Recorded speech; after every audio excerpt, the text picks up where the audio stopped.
For the last 3 decades, Knowledge Center at Bursa has offered technology, resources, services, space, and a sense of community. Since 1985, 14,000 titles have been collected, with care and attention to high financial literacy standards. In collaboration with a global community of institutions, we ensure access to the world's diverse intellectual and cultural economic heritage, as well as fast online services for connectivity to the financial world.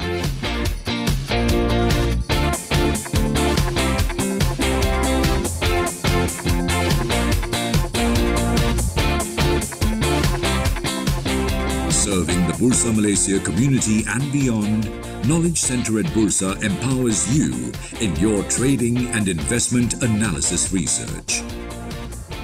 Financial information at my fingertips. Visit Knowledge Center at Bursa Malaysia today for the collections,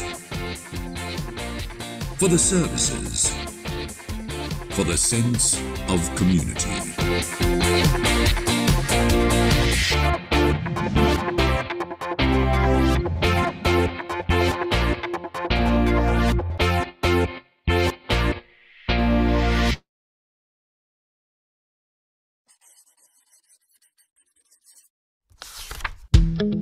You have suffered financial loss while investing, and you think your bank, broker, fund management company, unit trust management company, PRS provider or distributor, or their agent or representative is responsible. You need help sorting out the problem or want to seek redress. Where do you go?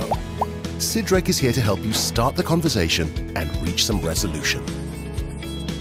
First, lodge a formal complaint with a company that sold or offered you the unit trusts, shares, derivatives, or other capital market product or service. But you're not happy with their response. You have 180 days from their final written reply to come to Sidrec. Or if there's no written response, and it's been 90 days since you wrote to them, you don't need to wait longer. You may come to Sidrec even though you haven't received a final response yet. Sidrec first checks the eligibility of your claim. For example, is it within Sidrec's claim limit? Is it against a member of Sidrec? And so forth. If your case is eligible, we begin the dispute resolution process. All information in this process is confidential. We get both you and the member you're complaining against to sit with us and have a conversation. Documents and information will be required from both parties. No lawyers are allowed in the mediation process, as we keep the discussions informal and private. Our mediators are impartial and will hear both sides out and help parties communicate constructively towards resolving the dispute. 2 outcomes are possible at this stage. Either both you and the member agree to a settlement, or you don't. If the both of you agree to a settlement, an agreement is signed and the mediation process ends successfully. But if both you and the member fail to reach a satisfactory resolution, mediation has thus failed. But don't worry, Sidrec then proceeds to the next stage, adjudication. During adjudication, parties are given the chance to provide any further information to help their case and ask each other further questions. Our adjudicator will then study and consider all facts and information provided, including the conduct of the parties, laws, and best industry practices, as well as what's fair and reasonable. Sidrec's adjudicator will then make a final decision on the dispute and the monetary claim. If the decision is in your favor, it could be a full award or a partial award for your claim. But if the decision isn't in your favor, then no award will be made. You, the investor, will still have a choice. If you reject the decision, Sidrec will simply close the case and you may seek other legal avenues for redress. If you choose to accept the decision, however, the member has to comply with it. Once the parties have confirmed compliance to the decision, Sidrec will close the case. So let Sidrec help start the conversation towards resolution. For more information, visit sidrec.com.my or call 03 2282 2280. Bursa Malaysia has been part of the Malaysian economic growth for over 4 decades. We have been working relentlessly to create a transparent, efficient, and vibrant stock exchange. While we've been working at building a vibrant marketplace, inclusivity and contributing towards economic growth, we have also channeled efforts and resources towards supporting the community at large. Shares to Share is one such effort, which has been developed to create positive impact towards society and the environment. To put it simply, Shares to Share is a transparent and easily accessible facility that enables investors to donate their listed securities or proceeds from the sale of their listed securities towards charity through Yayasan Bursa Malaysia. You can donate odd lots or even board lots. The funds from the sale of these shares will be channeled to approved charitable organisations and their respective initiatives or projects. Bursa Malaysia has waived its portion of the transfer fee, clearing and trading fees for all transactions that are conducted under Shares to Share. The participating brokers of Shares to Share have also agreed to waive their portion of the transfer fee and brokerage. The charitable organizations that have been selected have undergone the necessary due diligence process and have been duly approved by an independent selection committee. At least 500,000 populations live with some kind of disability. They are most of the time being left behind. We need to empower them, otherwise they will continue to be the liability. A lot of human resources wasted from this group of people. We provide a lot of support for persons with disability who are young adults and adults. We have a social enterprise called Project I'm Possible, where we manage to hire all persons with disability to work here. We have a cafe, bakery, weaving, and we have an art gallery. Purity of thought, word and deed, that is action, is very important to be really successful. We must know some skills to be able to help us then paperwork. The grant from Shares to Share will be used for, one is sewing, handicraft, classical dance and so on. Our patients have to be fed, they have to be looked after. We look out for any sort of disease they might develop and also those unforeseen circumstances. Thanks to Bursa's initiative, we can be a little bit easy on our patients and their family members.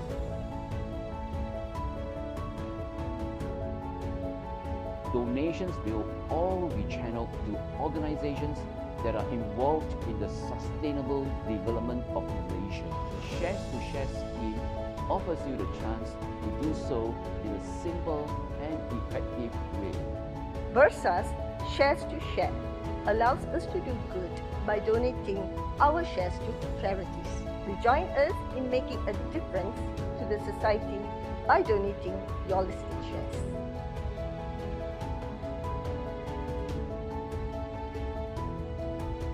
Shares to Share is open to all donors, individual as well as corporates or other types of entities. You can transfer your listed securities via Bursa Anywhere app at a click. For more information, please visit our Bursa Malaysia website.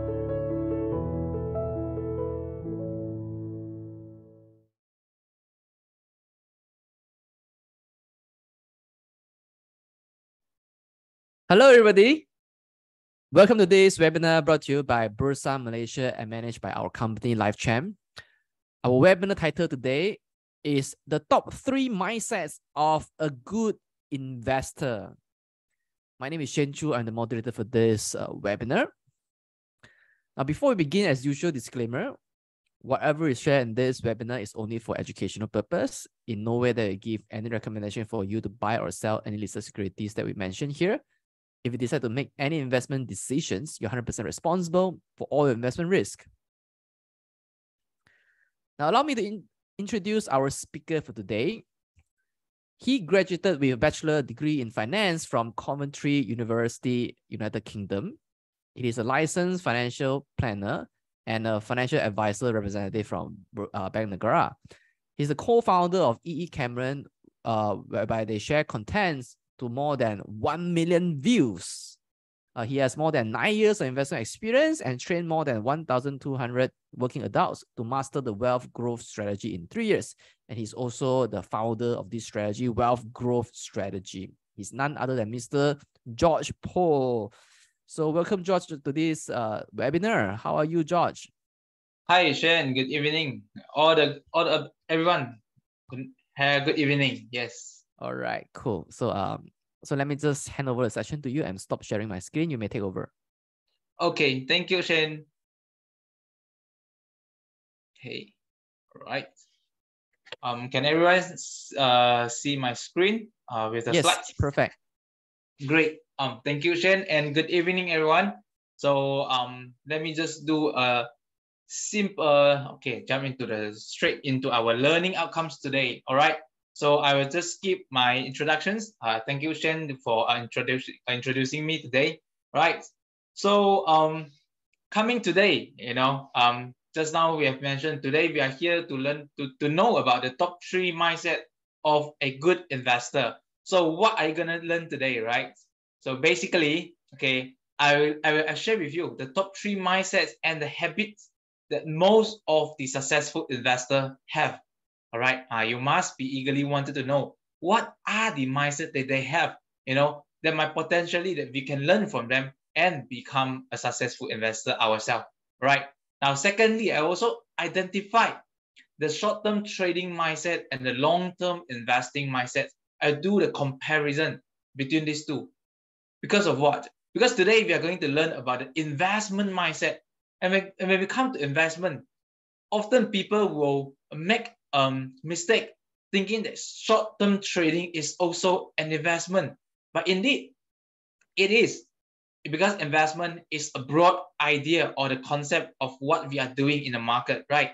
But for short-term trading and for long-term investing, they actually have different habits and mindsets required for you to master these 2 skills, right? So I will do the comparison.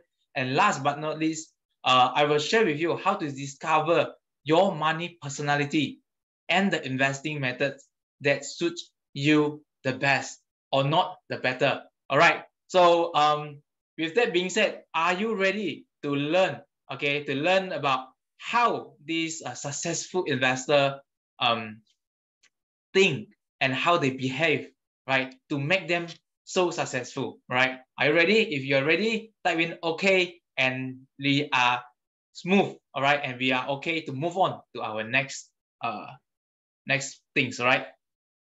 Great. Yes, ready. Now, yes, everyone is ready, right? Okay, now before I dive into the mindset, I have a few people to share with you, just to ask you whether you know all these gentlemen or not, all right? So the first one we have, right, can you name this guy? Okay, can you name this guy? If let's say you know who he is, put in his name, all right? Put in his name. I just want to know how many of you know about the person that I'm going to share with you, all right? Bear with me, we will have 6 persons, all right? Okay, the first one is Warren Buffett. Great, everyone know about this guy, right? Now, who is this second one? Who is this second person? All right, I think this is getting quite tricky because not many people know about him, okay? Right? Okay, many people still say Ray Dalio. No, you're wrong. Yes, I get the correct name. This is Peter Lynch, right? He's a former manager of Fidelity Magellan Fund. If you know, this fund is very famous in the States, all right? Now, who is this third person? Okay, who is this third person? Oh, great. Wow. Now, Benjamin Graham. Now, look at the reply. I can know that Benjamin Graham is famous than Peter Lynch in the eyes of our audience today, because you guys know about Benjamin Graham, and he is the father of value investing, and that's why you know. And he has a very famous book, right? All right, next. Now, this person, okay, this person, I know not many people heard of his name, but you, I think, might have heard of his very well-known fund or the fund house before, right? No, he is not George Soros. Who else can guess his name, right? Okay, not Carl as well. Okay, Now, this gentleman here is Sir John Templeton. Yes, wow, congratulations to our audience that can guess it right. Yes, this is Sir John Templeton, the founder of the Templeton Growth Funds. Now, the fifth one, I don't ask anymore because if you know Warren Buffett, you must know his partner as well. And he is Charlie Munger. And last but not least, wow. Now, I saw this gentleman's name appear just now, all right? So I won't let you make a guess. This gentleman here is Carl Icahn, okay? He is also a very famous investor and also entrepreneur, right? Now, what all these people they have in common? Can anyone tell me what they have in common, all 6 guys, right? Now, is it they are old? Oh, money. Yes, yes, they are rich. Yes. Okay. They are old, maybe, because just now when I shared all 6 of them, I think they have a silver hair. They are old, all right? And they are all Westerner. Yes, like what our audience say today, right? They are all Westerner. And yes, just now you guys mentioned rich, right? They have a lot of money, human. Wow, very funny, yeah? But yes, they are all very successful investor. Can everyone agree with me? They are all very successful investor. If you think yes, you put in yes for me, right?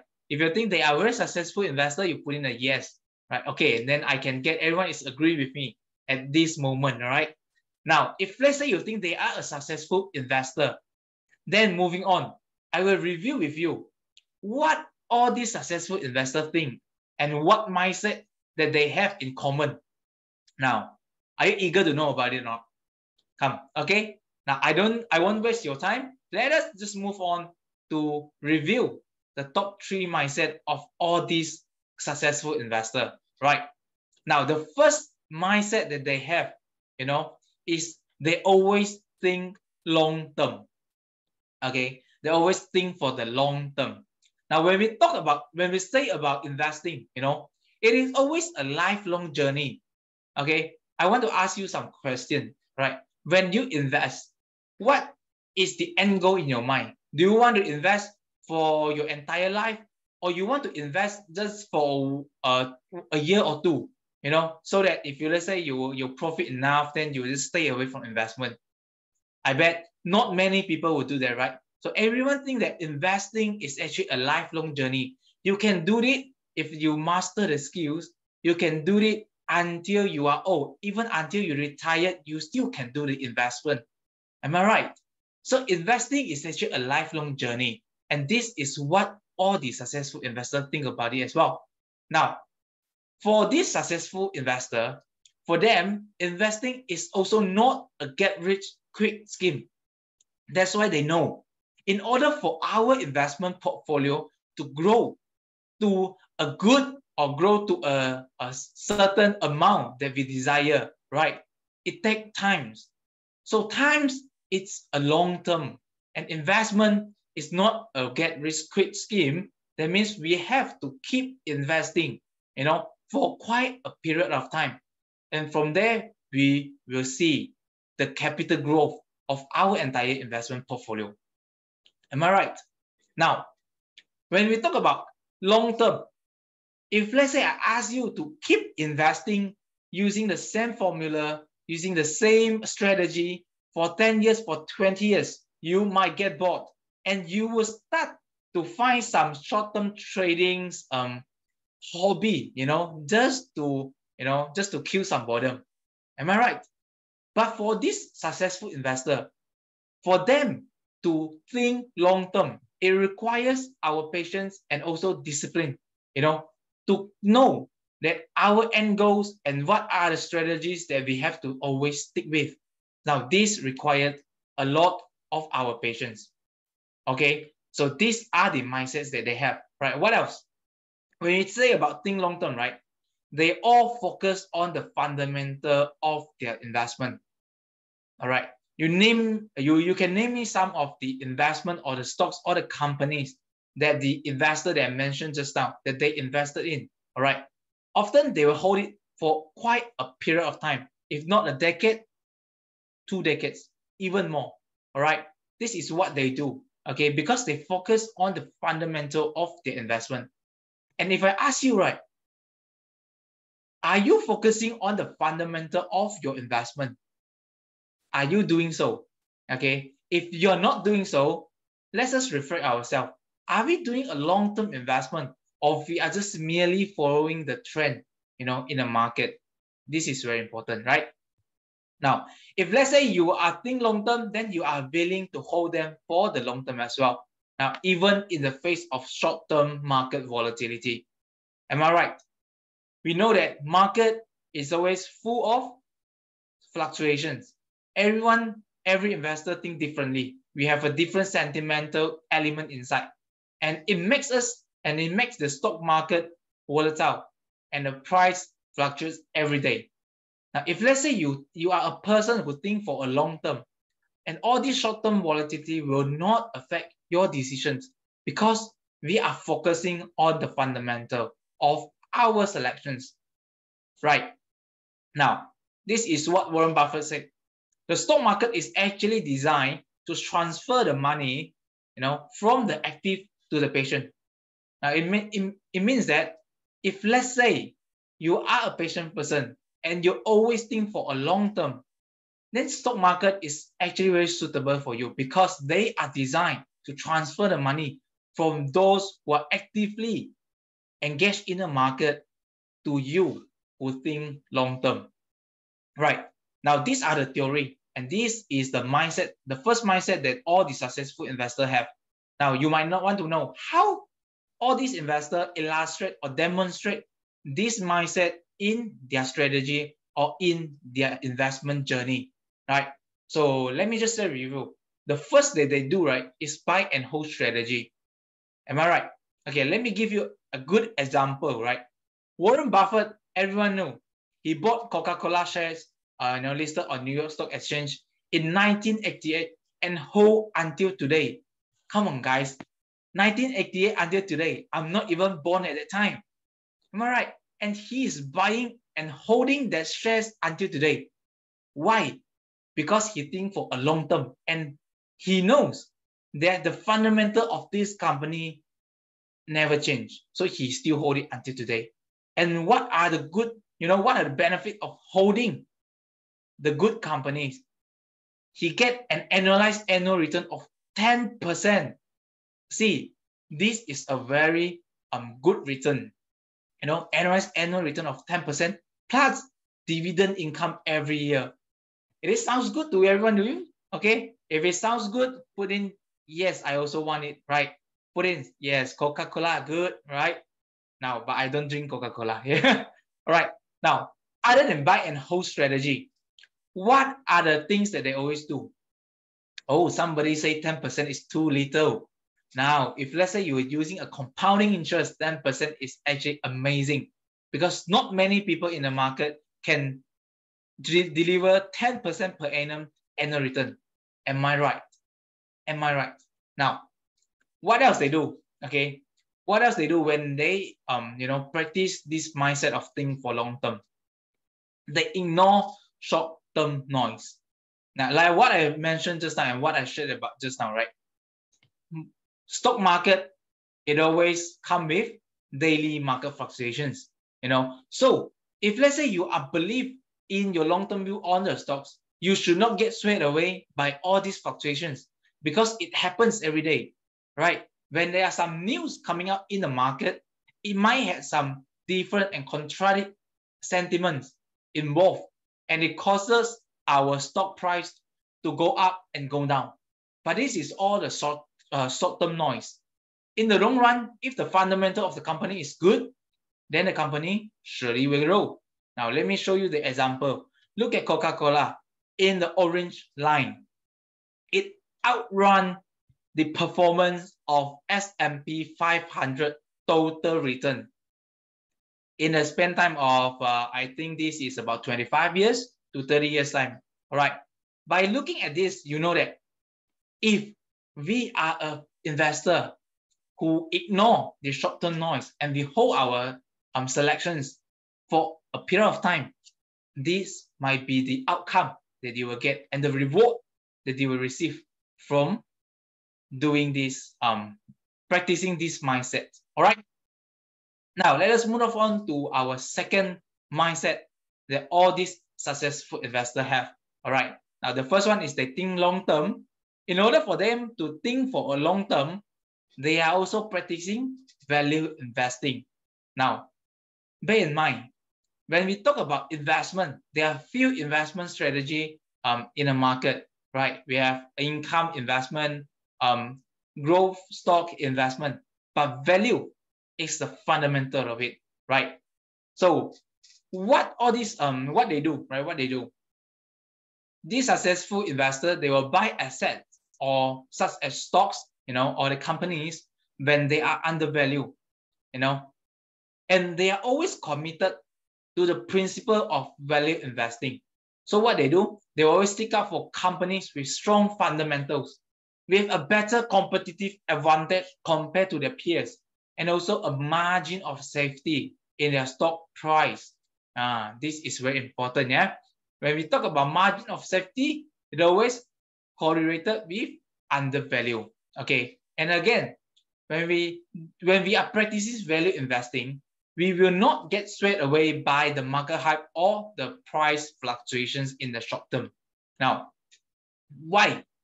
Because we focus more on the underlying value of our investment. Am I right? Okay. I also wanted to quote this from Benjamin Graham. He said, the stock market is filled with individuals who know the price of everything, but the value of nothing. Now, from this statement, we can know that if you master the skill of finding the value of the underlying assets, you are already better than the average investor in the market. Now, this is actually a very good quote, right? Everyone can agree in it or not? Are you agree with what Benjamin Graham said, right? Because this stock market is always filled with all the people. They look at the price. Oh, this stock is only 20 cents. This is very cheap, right? And we look at the shares. Oh, this share is 10 ringgit. It's very expensive. But they don't actually know the value of these particular stocks or the companies. Am I right? Now, how this successful investor illustrate or demonstrate this mindset in their investment journey? Let us look at it. First thing, they're always seeking for intrinsic value, right?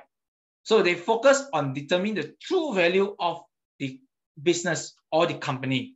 And they always aim to buy it when they are trading below their intrinsic value, okay? Now, what they do, they always use ratios such as PE ratios, ROE, these are the often used ratio by all these investors to determine whether the shares is in their undervaluations or overpriced, So seek out for intrinsic value. Now, second thing, okay, margin of safety. Now, who can tell me from which investor that he mentioned a lot of margin of safety in his investment journey or in his strategy? Who is the person? They always talk about margin of safety. Can anyone give me the name? I want to know if you know your successful investor well or not. Okay, many people tell me it's Warren Buffett. Okay, Peter Lynch. Okay, right. Great. I got the answer. All right, I got the answer. So Benjamin Graham is the one who actually talk more often of the margin of safety, especially in his book, right? So what is margin of safety? It's actually looking for the assets that have a significant gap between their market price and also the intrinsic value, right? So intrinsic value is what I shared in the previous slides, right? So it is to understand the true value of the company. And the value is not always reflected by the share price. Agree or not? Right? So if let's say there is a gap when the share price is below the intrinsic value, then this is what we call the margin of safety. It's actually a buffer for us to reduce the risk of capital loss. Yeah, and Benjamin Graham believed that a safety buffer is crucial, to protect us against the unforeseen market fluctuations. So when there is some market crisis, you still can be protected by all these downturn. Because of what? Because you are getting a buffer, a safety net, okay, about these underlying assets. Okay. Now, this is the illustration of how margin of safety work, right? But I will not go deep into it. All right. Next, what they do, if let's say they have a value investing mindset, right? They will avoid speculations. Now, speculations and value investing is a contrary investment method, right? For those who speculate at the market, usually, you know, they are not a value investor. Why? Because for value investor, all we look at is the value of the company. We don't speculate the market by the news, by the future performance of the industry, you know, we don't speculate it. All right. So what they do, they avoid speculations and they focus on the company with solid fundamental. And Peter Lynch emphasized the importance of assessing a company fundamentals. Now, this is an illustration how they demonstrate this mindset of value investing in their journey. Now, let me just quote again from Peter Lynch. He said, far more money has been lost by investors preparing for corrections or trying to anticipate corrections than has been lost in corrections themselves. It might sound tricky, right? So what he means is that many people or many investors out there, they are trying to speculate the market, but it is the speculation that caused a lot of their losses, you know, throughout the investment journey. So this is one good lesson for us. Don't speculate the market, but we study the company well. We learn to value the stocks, and we buy when there is a margin of safety. And this can protect us against some market downturn. All right. Well, I have no comment on that. Right. Let us move on to point number 3. The number 3 asset mindsets of all the successful investors have in common is continuous learning. Now, growth mindsets and also a long-term commitment, you know, is always very important for investor because they need to be disciplined.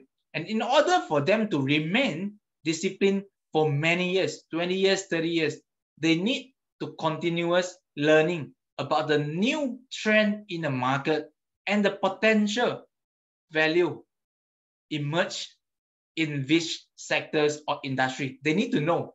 So in order for them to have the in-depth insights about the industry, they need to learn about a lot of things, right?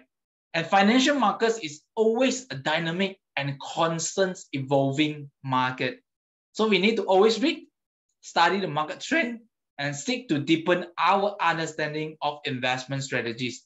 And I believe it is what drives you all today here into the webinar, because you are also wanted to learn how can we improve in our investment. Am I right? Now give yourself a lot of pros because you are giving yourself an opportunity to learn and to improve in your investment journey. Now, and one very important thing when we talk about continuous learning is to not afraid to admit mistakes and learn from them. Now, many people, they read books, you know, and they say, I read books, I'm having a growth mindset, you know, but when they have some mistakes in their investment, they're not willing to accept it and to admit the mistakes.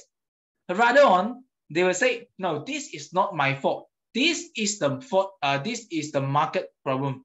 Market is causing my, you know, my investment decision wrong. They are not willing to learn from their mistakes.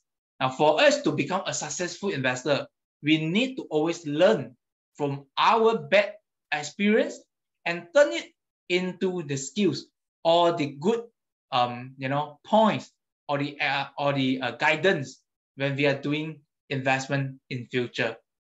Right? Just as what Warren Buffett did, right? He is very well known for his voracious reading habits and his commitment to continuous learning. Now, I want to quote this thing from Albert Einstein, although he is not an investor, but he once said, once you stop learning, you start dying. So everyone, if let's say you want to become active, you don't want to start dying, then you shouldn't stop learning, right? Now, okay, how as an investor, we can demonstrate this mindset or this habit into our investment journey. First thing, extensive reading. Now, everyone, you need to read a lot, because all the successful investors, they read. Some even have their own books. Am I right? Like Benjamin Graham, Peter Lynch, like Ray Dalio, they all are a very voracious reader, and they constantly consume the news, books, reports, and research, to stay informed. Now, when we say to stay informed about the market trend and development, it's not that we actively trade in the market, but we keep ourselves abreast with the update of the market, so that when something happens, macroly or microly about our companies, we know what happened and what we can do, our next steps, what we can do, in order to keep our investment safe. This is very important. Okay, now, people say when you read too many share analyst reports, you get too much noise and confused. Okay, what happened? Why you will have this kind of confusion or much noise when you read too many analyst reports? It's because when you are reading it, you don't have your own stance or your solid understanding of the companies. So, for example, there is a stock, for example, Maybank, Malayan banking, Maybank, right? So there are a lot of analyst report about this bank itself, and different fund manager or different research analysts, they have different view on the company itself, because everyone interpret the data differently. Am I right? So when we are reading the report, we don't simply follow what the analysts say. We need to do our due diligence. We need to understand whether the analyst is saying the right one, or they are just merely based on their own understanding, and they just write something just to fulfill their work. We need to have our own due diligence and our own thinking. Then you will not get confused by all this noise or the different reports. They will give you different ideas. All right. Now, Warren Buffett estimates that he spent 80% of his time reading and thinking. Now, how many hours you need to read to keep updates on with all this news every day? For me, I usually take about 30 minutes to 1 hour every morning before the market opening, and always during lunchtime, if I'm not in an appointment, I will actually also read out some news. And there's really good things, because in Malaysia we have the edge markets, right, where we can have updated with all the business news in a market, and also from the overseas, international, global news. So from there itself alone is actually quite sufficient for us to consume all these informations.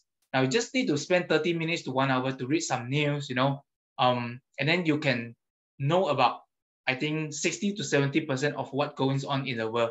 This is sufficient enough. All right. Now, second thing, learning from mistakes. As an investor, we need to be open-minded and embrace our mistakes and failure. And we see that as a valuable learning opportunity for us. Because from the mistake itself, we can analyze why are these mistakes happen. Why? There must be something that I did wrongly, or something that I researched that are not correct, causing the mistakes to happen. So we need to analyze the error so that we can prevent it happen next time, and identify some learning key points and practices. And let me just quote from Charlie Munger. He once said, forgetting your mistake is a terrible error if you are trying to improve your cognitions. So don't forget your mistake. Embrace it, embrace it and learn from it. Take it as a good learning opportunity. All right. Now, the third thing, they're always seeking for a diverse perspective. Now, where we can get diverse perspective? From the research report, am I right? Or from different market or economic commentators. They have different views, about what's going on in the world. And then we can always listen to their opinions. And we make our own decisions, whether we want to listen to which part of their statements, right? And what we can do, we can always engage in discussion with our peers, our mentors, even with some of the market experts. We can ask for their opinion about the recent market news or the recent activity that might cause some fundamental change in the companies that you already bought in. Just for example, I'll give you an example, right? So let's say you have invested into a banking stocks, right? And then when there is movement in the interest rate, for example, OPR rate is the Bank Negara Malaysia is hiking raising the OPR rate, and you don't know, is it good for my banking stock or not, right? So you ask professionals.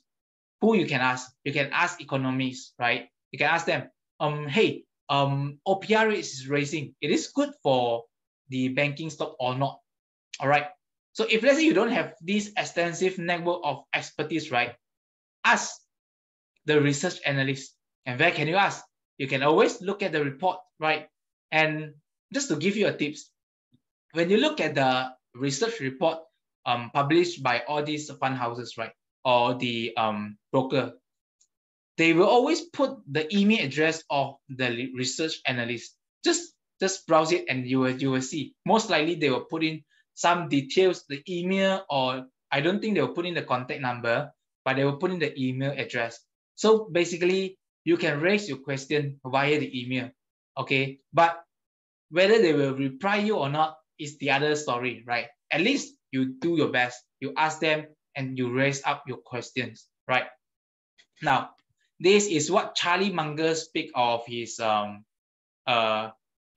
Buffett. Okay, sorry. Okay, Warren Buffett speaking about Charlie Munger. He said, I can see, he can hear. We make a great combinations, because both of them have quite diverse investment strategy or mindsets at the beginning of their collaborations.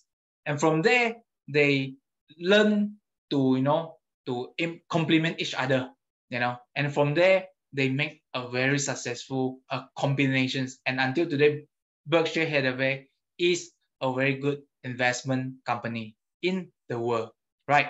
Now, I have shared about the top 3 mindsets with you all, So the first one is always think for a long term. Second thing is value investing mindset. And the third is to continuous learning, keep yourself abreast with all the updates and the knowledge of the market or of the investment. Now, what I shared just now, right? We all talk about value investing, long-term investing. Why not short-term trading? Why I don't touch on short-term trading? And what is the difference between short-term and long-term? Everyone asks me this question most often, right? So let me just give you some brief differences or introductions between short-term trading and long-term investing, right? So short-term trading, the characteristic that they have, and all the short-term trader they have, the mindset or the habits that they have is that they are very used to price fluctuations, because price fluctuations is the opportunity for them to make money or to earn profit.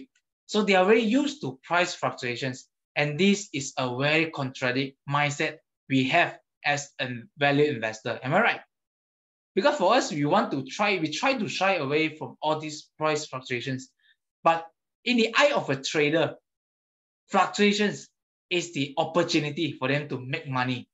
So these are quite opposite view in terms of mindset. And second thing, they're always ready to cut loss when the market or the movement is not going to their ideal directions. For example, they anticipate these stocks to grow within the next 1 week to 2 weeks, but then it goes down and break the support level. So they are willing to cut loss, and they are not holding it for long term, because for them, they are very clear of their end goal when they trade the stocks, is that if let's say the stock break my support level, I need to cut loss no matter what, all right? And when the price is hitting their target profit, the target price level, they need to take profit no matter what. So you need to be more disciplined with our investment when you are a short-term trader, right? And let me do a comparison, okay? Let me do a comparison. For a short-term trading, in terms of time perspective, right? Short-term trader, we need a near-term focus. That means we need to be very focused on the market movement closely, right? And they are concerned with capturing quick price movement, right? While for long-term investor, we are actually not that concerned with the short-term price movement, right? Because we are more focused on the long-term potentials. And we are not monitoring the market every day or even every hour. No, some even every minute they are staring at the monitor, just want to see and to look at and to monitor the market movement, right? So in terms of time perspective, we can know that short-term trader and long-term investor, we are actually quite different, right? Now, second thing, risk tolerance, okay? For short-term trader, they often have a higher risk tolerance because they need to expose to the short-term market volatility. You know, the short-term you are, the higher your risk, okay? In terms of trading, okay? In terms of trading, because the price move quite often, quite active during the trading hour. And usually they will use leverage just to amplify their position. But over here, I want to suggest to every one of you here, if let's say you are not very confident with your trading skill or your investment skill, better not to use leverage products, you know, in your investment. All right. Now, for short-term trader, they always prepare for a possibility of quick gain and also quick losses. These are very usual for them. But for long-term investor, we are actually quite low risk tolerance. You know, we are quite risk averse, and we always prioritize capital preservations. You know, what our investor always said, you know, the first rule in investment is to, you know, what our investor always say? The first rule in the investment. Anyone know? Okay, the first rule is not to make losses. All right. If you not make losses, you're considered 50% above the average. Now, when you make money, you are better than the 80% of the investor in the market, right? And for long-term investor, we always focus on achieving long-term growth and wealth accumulations, all right, for a long run. So this is a comparison between in the perspective of risk tolerance. And last is the emotional control. You know, for short-term trader, they need to maintain a high level of emotional control because the price move very fast. If let's say you cannot control your emotion, you just go in the market, oh, cannot, I need to make my order right now. No, simply based on your emotion, you know, this will not make you a good trader, all right? So you need to control yourself, all right? And for short-term trader, you need to always avoid making impulsive decisions, you know. And everyone, I know you heard of FOMO, right? Fear of missing out. And FOMO is a bad thing for a short-term trader, for a successful short-term trader. No. All right. So for a long-term investor like us, you know, we can afford to be more patient because we are less emotionally attached to the market fluctuations. And we are better equipped, you know, to weather the market downturn because of our understanding of the underlying values of the investment that we make. All right. Because of that, we have a better margin of safety compared to the short-term trader. Right. Now, just a brief intro, differences between the short-term trading and the long-term investment. And now we are going into the last part of our sharing today. Okay. Now, over this part, you know, I will guide you to identify your money personality, because I share about long-term investment, value investing, short-term trading. And you might ask, George, am I suitable to use value investing, or am I rather more suitable with short-term trading at this moment? We all don't know, right? I'm not saying that short-term trading is a bad investment skills or strategy. It is still a good one if you know it and if it suits your current situation, or your personality. So next up, I bring you to identify your money personality, and I will let you know what are the better strategy, or the investment method that you can use in your own. All right, sounds good? Can everyone bear with me? Can still keep up with me, or am I going too fast?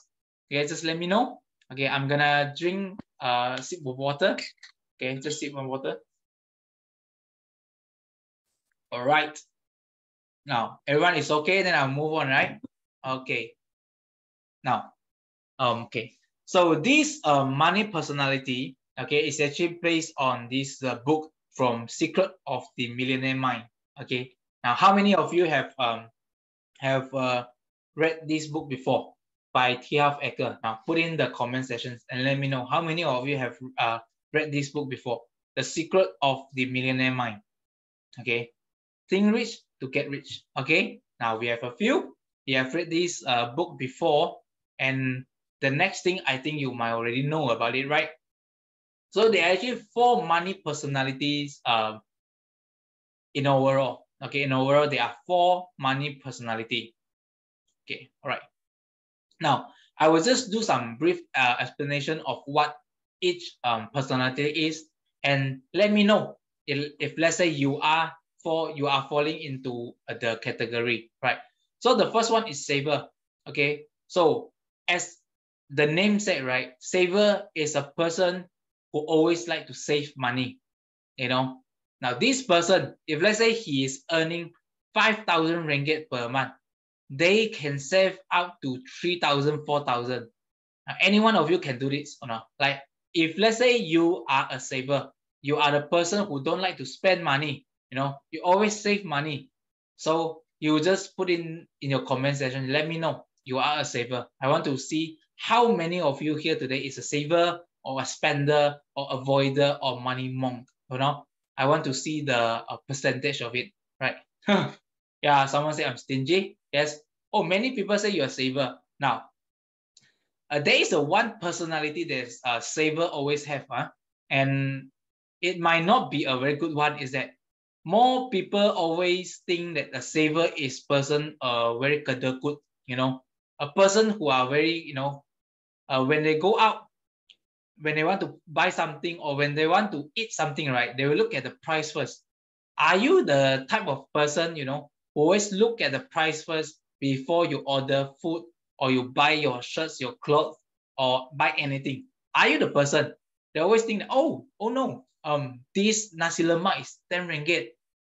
I can get from the, from the roadside store for 2 ringgit 50 cents. Oh, I'm not gonna eat this nasi lemak. I'm going to save my money. Are you this kind of person or all the saver over here? Are you this kind of person or not? Are you willing to eat plain bread, with maybe peanut butter jam every morning, just to save some money, save some cost, Well, yes, wow, yes.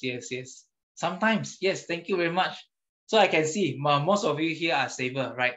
So you are more prefer to save money. Okay, good. Now, move on to spender. Okay, now spender are those people, who will spend whatever money they have in their bank accounts or in their wallet, So for example, this youngster earning 3,000 per month, earning 3,000 per month. And he's looking for ways to spend away 3,000 ringgit every month as well. And even more, they like to spend beyond, beyond their income. Now, this is what spender do. Because for them, buying things can make them happy. And they're actually not that aware that I need to save money. So for spender, right, if you ask them, hey, you need to save some money for your future, they won't listen to you. For them, they prefer to spend the money, right? And they always have a term, you only live once, YOLO. Now, these are all the YOLO generations. They are more a spender. Okay.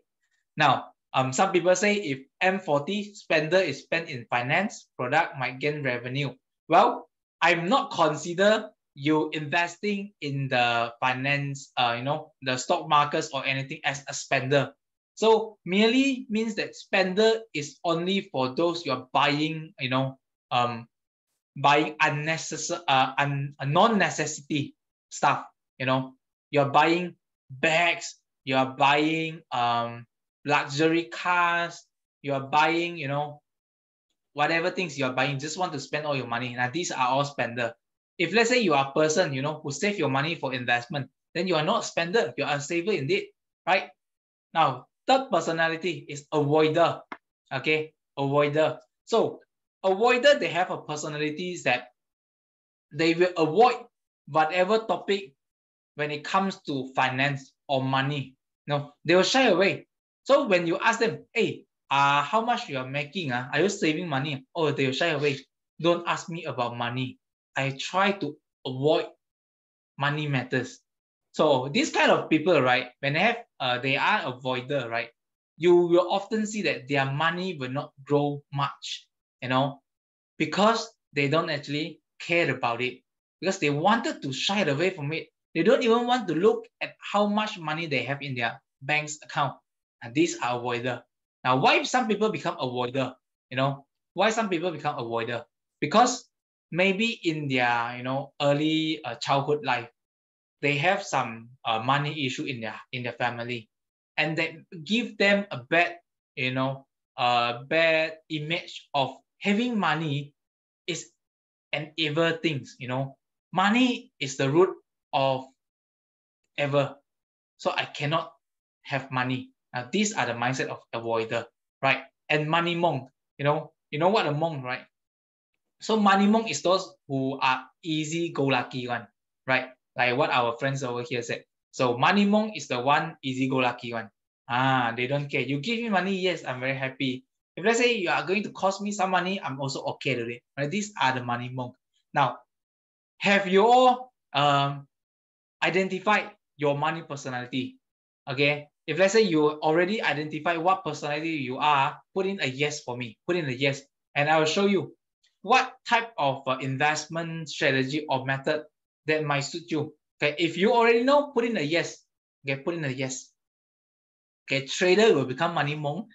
Trader, I still consider them as a saver because they also want to save more money for their trading, right? If let's say they are a very successful trader, they don't usually spend on luxury things unless they are very young, and they make a lot of money from their investment or from their trading. Then they might become a spender, right?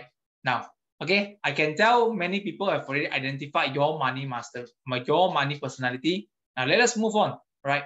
So for saver, you always have a low risk tolerance level, okay? So for you, you are actually more suitable for value investing in the long-term value stocks or a portfolio with a long-term horizon. Why? Because you cannot take high risk, you cannot bear with it. You will become very sad, it will affect you, affect your daily life when your investment is making losses, because it is your hard-earned money and you like to save. You don't like to see the drop in the value of your investment or your bank account. This is what you don't like to see. So for saver, you are very low risk tolerance. So for you, if let's say you want to invest into stock market, go for value investing. Because if you are more confident with the with your research or your analysis on the underlying value of the portfolio or the company, right? It gives you less risk level and you're not that concerned about the short-term price fluctuations, right? So for saver, go for value investing, okay? you are less likely to get a heart attack lah. Okay, by simply put by that lah, right? Next, for spender. Okay, so for spender, you are actually quite higher risk tolerance. You are quite high risk. Okay, so what they can do, what spender can do, because for them, spend money is like drinking water. You know, very easy. They can do it every day. So they are quite high risk one. Okay, so what they can do, they can actually do some value investment in high growth stocks. Okay, high growth. So for example, invest into some technology stock or some some biotech, some new technology or the new trend in the market. Just for example, like AI. Some new startup they just got listed, and these are all the high growth stocks. Might potentially give you a good return, right? So these are what spender they usually go with. Or you can also go for short-term trading, because for them, in the cash inflow and outflow is so used to it. They are so used to it with all the money come in and out, right? So for spender, short-term or short-term trading is actually quite suitable for you. But bear in mind, you need to master the skill, how to do a proper short-term trading. If not, you're still wasting all your money into the stock market, right? For the good people, you're just donating your money into the stock market for nothing, right? So for spender, this is what you can do. Next, for avoider, avoider, they are usually very low risk tolerance, because they try to shy away from all the money matters, right? So investment is a no-no for them. Why I want to make money when I try to avoid money, right? Investment is about making money or growing my capital, growing my assets. Why I want to do so when I'm so trying my whole life, my entire life to avoid money, right? So they are very low risk level. So what they can do, they can actually do value investing in income stocks or income portfolio, because usually when we talk about income stocks, right, they are more stable and they can give you passive income of dividend income. It's about dividend investment, right? So for avoider, once they invest into this portfolio of dividend stocks or income stocks, right, they usually won't look at it anymore. But slowly, it can help them to grow their portfolio as well, right? So for avoider, this is what you can do. Now, moving on to the last personality, the money monk. Okay, the money monk. What is the risk level? Okay, what is the risk level? Like put in the chat room. Okay, make a guess. What is the risk level for money monk? Okay. Okay, some people say high. Okay, some people say money monk have a high risk level. What else? Anyone think that money monk have a very low risk level? Anyone? Okay, now for me, okay, some people say moderate. Yes, medium. Okay, for me, money monk, they have an identified risk level. We don't know. Because they are very easy-go-lucky. They are very easy-go-lucky. So when you ask them, hey, invest into stock market, this stock 10 in 1 year surely can go up to 100%. But the potential losses is 200%. You okay or not? They say okay lah. Okay, they easy-go-lucky so they say okay. So when they ask them, hey, I think we better invest into value stocks. Those can give us stable 10% return per annum. They also say, okay, no problem, because they don't want, they don't think much about investment. Okay, so any type of investment methods are suitable for money monk, so long that you agree with the concept and the strategy itself. So long that the investment makes sense to you, it is quite suitable for you. Okay, it's also quite suitable for you. So if you are money monk, at this, you can do a lot of things. Okay, now some people say easy-go-lucky, like buy 4D. No, buy 4D is something like what spender will do. What spender will do, because they are trying to gambling and they want to bet for a higher return. Now, this is what spender will do. All right.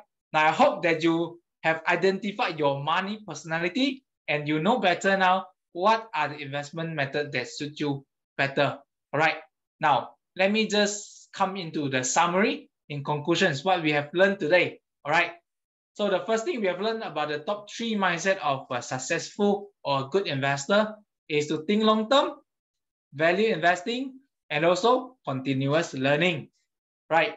And the second thing we have learned today is the difference between short-term trading and long-term investing in terms of time perspective, risk tolerance level, and the emotional control involved in the investment strategy, right?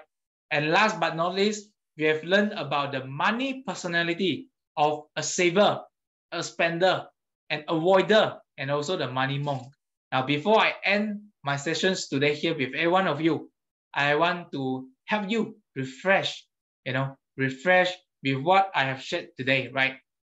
So for the top 3 mindset of a good investor, think long term, what we can do to demonstrate or to practice this mindset of long-term thing.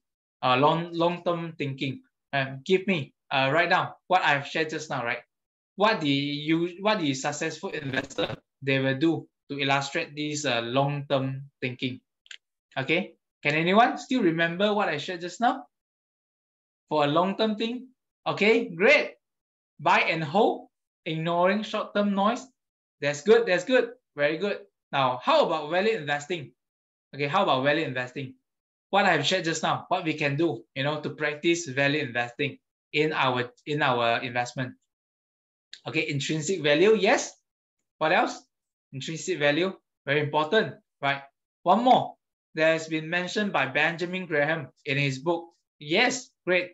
Margin of safety, yes, and the PE ratio, ROE, these are the ratios that they always look at, and avoid speculations, very important. Avoid speculations. And last but not least, continuous learning. How can we grow ourselves through continuous learning? Okay, how can we do that? Reading, yes, reading. What else? And one more very important thing. Not only read, okay, not only read, and one more important thing, okay, for us to continuous learning is to learn from our mistake. Very good. Admit it, embrace it, and learn from it, right? So these are the 3 mindsets. Bear in mind, and I hope it will help you in growing yourself to become a better investor, and I hope to see you in the next 5 years, 10 years, you can become someone like Warren Buffett or Peter Lynch in your own, for your own investment. All right. Now with that, thank you everyone for spending your night listening to my sharings. I thank you, and I pass back to Shane. Thank you so much, George, for doing this very insightful session on top 3 mindset also of a good investor. If you have any question to ask our speaker today, please write them at the Q&A box. All right.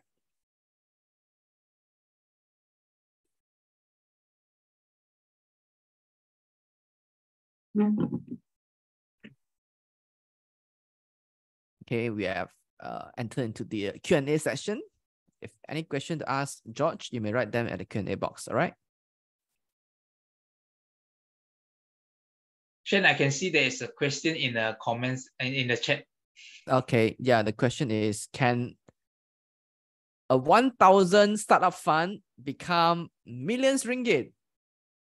Wow, this question worth $1 trillion. So if let's say you manage to grow your investment from 1,000 to million, you can buy me a coffee. Just from a kopitiam will do okay, for this audience. Well, can we do that, right? We can, right? So now, if let's say you have time, you can go and Google time value of money, and maybe you can calculate from an initial value of 1,000 to a million. Okay, but you need to say how long is the time that you have, to make from 1,000 to millions, right? And second question, I want to ask you, how much you are willing to contribute into your investment portfolio every month, how much you are willing to save from your income, just to contribute it to your investment. You know, we need to always do that, because if you're putting a lump sum and you're expecting the market to continuously generate a better return and for it to grow to 1 million, is very hard to do it. But what we can do is actually always contribute more into our investment portfolio. By doing it, it can multiply our investment capital growth in the long run, right? So for 1,000 to 1 million, 2 million, 10 million is possible. But how well you are willing to do it is like into your commitment, you know, to your successful of your finance. All right, thank you so much, George. The next question is by Edmund. Where do we find and how do we calculate intrinsic value of a company? Okay, good question from Edmund. Very good. I think a very good question is because intrinsic value calculations, there are a few, you know, in the investment industry. For example, the most commonly used is the discounted cash flow model, you know, or some people, if let's say you're not from the finance background, you are used on PE ratios, you know, PE growth ratios to determine the intrinsic value. But this is my experience, you know, in the past, right? Different industry, they actually have different calculations, you know, in terms of how we can identify the intrinsic value. For example, just to give you some example, for a construction industry or property developers, development companies, right? And all these companies, they are much capital intensive, right? So for capital intensive company, what are the most sought after ratios that we use to value them? People will use price to book value, right? Because they have a lot of tangible assets in their balance sheets. But if let's say we are comparing to some companies that are less cash intensive, right? If let's say you're using price to book value ratios to determine whether they are undervalued or overvalued, then you often find them overpriced because they have little a book value, tangible value or tangible assets in their balance sheet.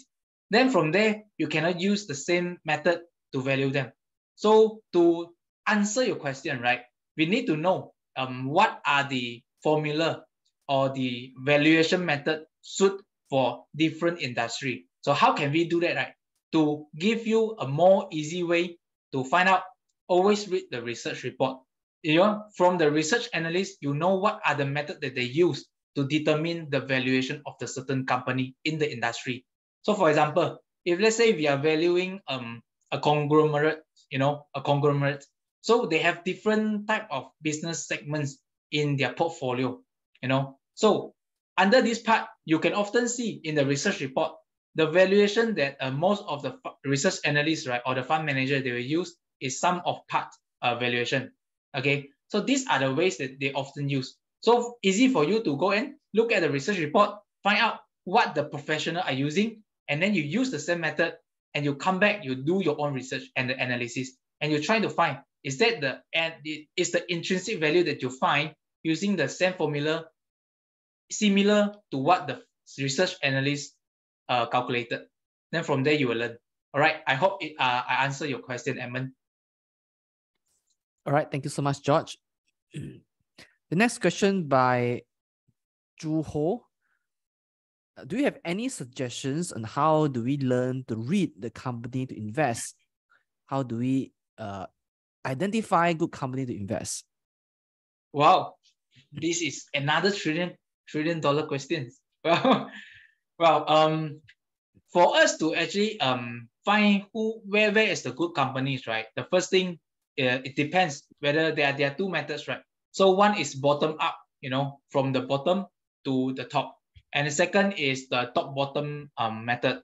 So top bottom means that we look at the macro, what are the trend in the macro economy, and then from there we identify some of the industry, okay, and then we will actually go and find the leaders in the market, in the industry. So once you have identified about 3 to 5 market leaders in the industry, right, then from there we study their finances, their past performance. If possible, study for 10 years, because in between there will be some one-off event happen, and it might cause the ratio to spike up or to drop, drastically in that period of time.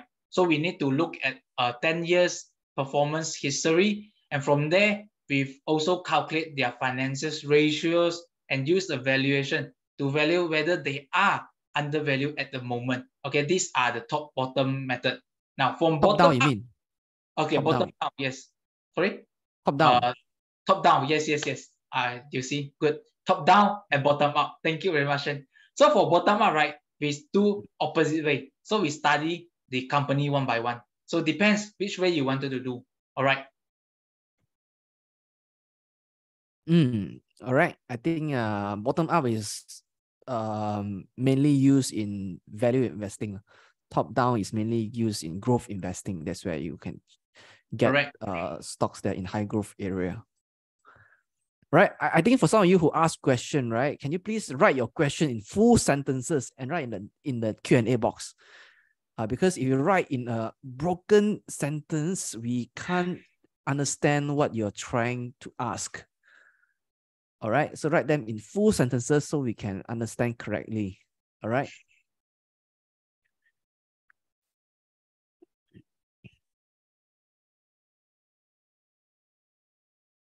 So Josh, if I'm a beginner in the market, which strategy would you recommend me to use? Okay, if let's say you're asking me the bottom up or the top down? Yeah.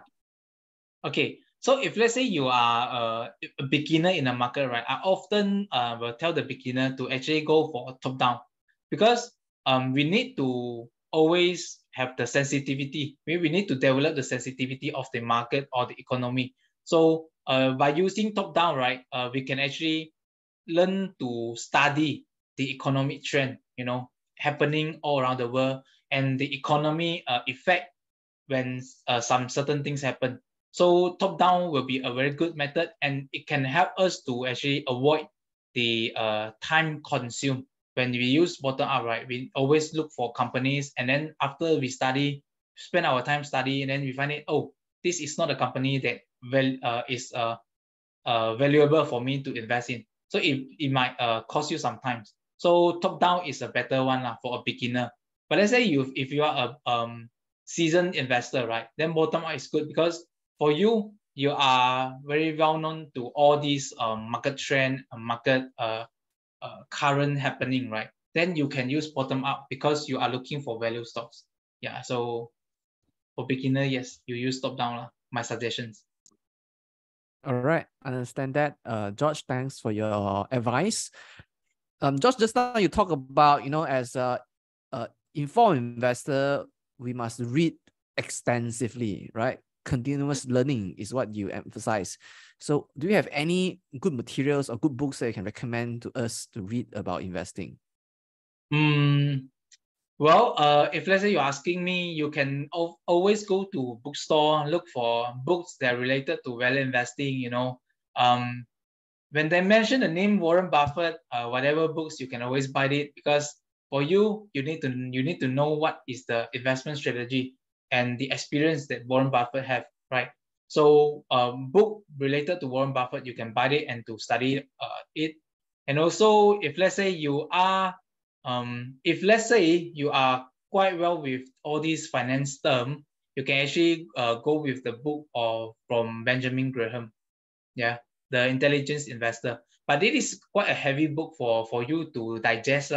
It is for me, for me, I also consider it as a very hard to digest for this book. So if let's say you wanted to sleep at night because you are having insomnia, then you can buy the Intelligent Investor. Then I think it will help you to sleep better. But joke aside, these books are good books for you to read for beginner.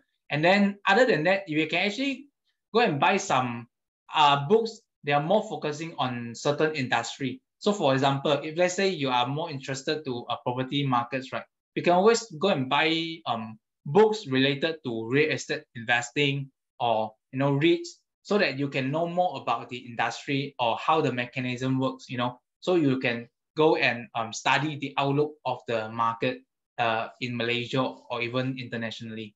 Yeah. All right. Thank you so much, George. There's a comment from all the attendees who say that some companies, they offer good dividends, but however the share price keep dropping over the past 20 years. So what is your view in these kind of companies? Okay, thank you, this audience, for asking this question. I think I have shared about this, I think in the previous few webinar, when I mentioned about value investing and the value trap, right? So by your question itself, right, I can say that you are actually going into the value trap, because for value investing, we often look at the value of the company, right? We don't merely look at the dividend that they pay. If let's say they are paying you a very good dividend yield, but the fundamental of the company is deteriorating and it is not doing good, and they don't have a very good bright futures, So these companies is just surviving, and they are not growing, or they are not money making. So you are going into the value trap, and I don't consider it as a value investing. So how can you gain money, right? In the long run, you will not gain money because the capital depreciation is going to be way more or higher than the dividend that you earn from the particular stock. So for you to better do is that cut loss, and then you go and find another good stocks with good fundamental and is undervalued to invest in. All right, avoid value traps is very important in value investing. Yeah. Yeah, I agree. We also have another comment that says that if every month we invest 1,000 ringgit, and in 1 year we only invest like 12,000, even if it gets 10% capital gain a month, it is also quite slow. So what is your view on this statement? Well, for me, because we are investing for a long term and for long runs, okay? So if let's say 1 month you can put 1,000 into your investment account, yes, 1 year is only 12K. But for example, if every year you can double the money that they can invest into the stock market, and let's put on very simple calculations. By the first year, you can contribute 12,000. 12,000. Second year, you can put in 24,000. And just calculate for 10 years. Your portfolio, just simply by your contribution into it, right? It can go more than 200,000, 300,000. If let's say it's compounding 10% per annum, your portfolio can easily go to nearly about 700,000, but not close to 1 million yet. Okay. So by saying so, right, we cannot solely depend on investment return to help us grow our wealth. We need to also find a way to grow our active income or other passive income, for us to be able to contribute more into our investment portfolio, So don't always have this mindset that if let's say I am very good in investment, right, I can quit my job anytime. I will say, keep your job, find ways to always improve yourself in your career, and making good active income when you still can, and save more money and to invest into the stock market. By doing so, you can achieve 1 million easily in 10 years. 1 million portfolio easily in 10 years. Yes. All right. I actually think that I think the statement he made is 10% a month. 10% a month is an incredible return. Assuming that in 1 year, you will have gotten 120%. That means you double your portfolio every year, right? So it is already a very remarkable return, even though the initial capital is like 12,000. But soon, I think in probably 10 plus years, it will probably grow to a million. Well, I think you just do the math. If you double every year, I think more or less that period, you should be able to double that. So to go to 1 million. So I think it's a remarkable return. I don't see it as low, but I think that it is an incredible return. All right. And it's quite impossible. Yeah. like some, if we're talking about portfolio growth, right? Not single stock growth. A single stock growth, I think some people can get like, 100% return in a few months, in half years, but that's single stock growth, right? But talk about portfolio growth, right? Is pretty good for 10% a month, right? It's incredibly good. Yes. Right. Yes. But don't Alright, think so if it's any quite more, slow lah, because Warren Buffett also take many years to grow his wealth, So don't always try to earn money quick. And yeah, remember the first rule in investment: never lose money. yeah, I think like George said, right? Think long term. Correct. Yeah. So what we have learned from George in this session is, number one, we should think long term, and number two, we do value investing. And number three, we have to do continuous learning. So we don't stop at one stage, but we learn for as long as we are still alive, right? So that's what we can summarize from the top 3 mindsets of a good investor from George. Yes. Thank you. All right. So let me, looks like no more questions. So let me just take over the screen sharing. Okay. So ladies and gentlemen, you just heard from the co-founder of EE Cameron, Mr. George Poh, who shared with us today about how do we have the top 3 good mindset of a good investor. So I hope that you have learned from George today. So for those of you who haven't checked out Bursa Academy, it is a comprehensive one-stop e-learning platform that aims to provide you with a continuous and holistic learning journey. On Bursa Academy, there are a lot of investing resources, be it in the form of investing articles, investing coursework, investing quizzes, investing recording videos for you to watch. You will learn about the market, learn about the products, learn about strategy, learn about the personal money management.